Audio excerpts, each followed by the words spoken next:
Querido alumno, ahora que ya repasaste los aspectos teóricos fundamentales de la entrevista, observa el siguiente ejercicio de aplicación. Pon mucha atención. Recuerda que es importante que leas cuidadosamente las instrucciones, el texto y las preguntas que se plantean.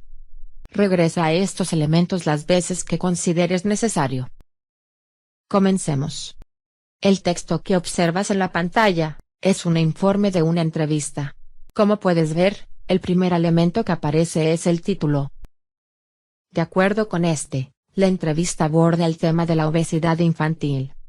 Después del título, aparece el nombre de la persona a la que se realizó la entrevista. Del lado derecho podemos ver los créditos, es decir, el nombre del responsable de la realización de la entrevista. Nota que en el primer párrafo se describe al entrevistado. Se habla de quién es, los estudios que tiene y en dónde labora. Este párrafo corresponde a la introducción.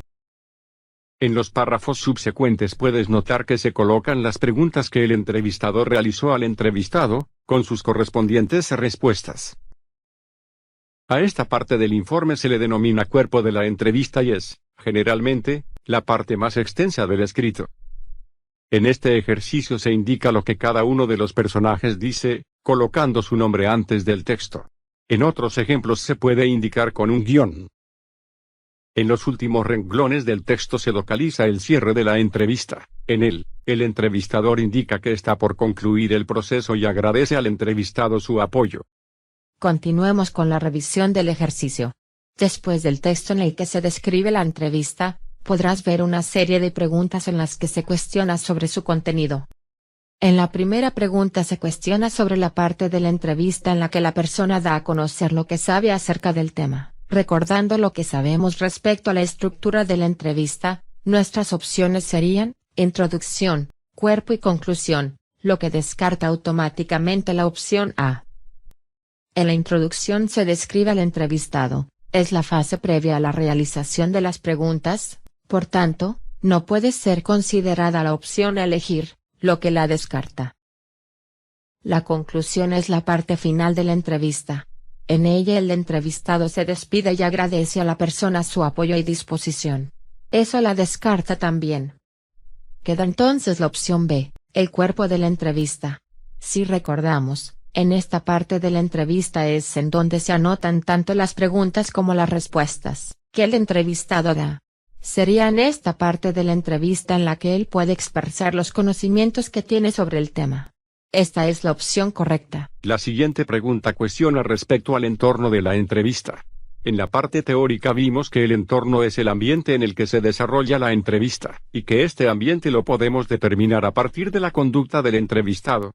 ¿Qué dice? ¿Cómo lo dice? Si está atento o no, si responde lo que se le pregunta.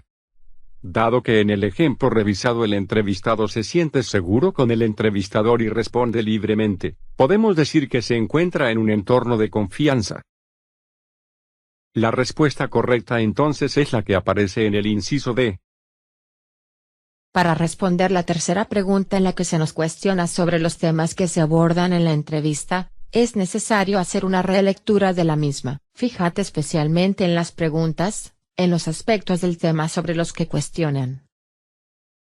En el ejemplo que estamos revisando, la primera pregunta trata de la prevención, la segunda y tercera respecto a las causas. En las siguientes preguntas se cuestiona respecto a las medidas de prevención y las recomendaciones nutricionales. Con base en lo anterior, podemos afirmar que la respuesta correcta es la A. En la última pregunta se cuestiona respecto al tipo de discurso que aparece en el texto subrayado. Para contestarla, localiza el texto y léelo nuevamente. En el ejemplo, el texto subrayado aparece en la parte inferior de la pantalla. En él, el entrevistado está citando una frase que los expertos en el tema dicen. Es decir, el entrevistado es un intermediario. Lo anterior significa que ese discurso es indirecto, ya que no pertenece al entrevistado. La respuesta correcta entonces, es la B. Las respuestas A, y D, se descartan desde un inicio al no corresponder a los dos tipos de discurso que revisamos en la parte teórica. Con esto concluimos este ejercicio. Te invitamos a realizar ahora los que están propuestos para el trabajo independiente. Recuerda, Si tienes alguna duda, anótala y en la sesión presencial, plantéasela a tu profesor. Nos vemos pronto.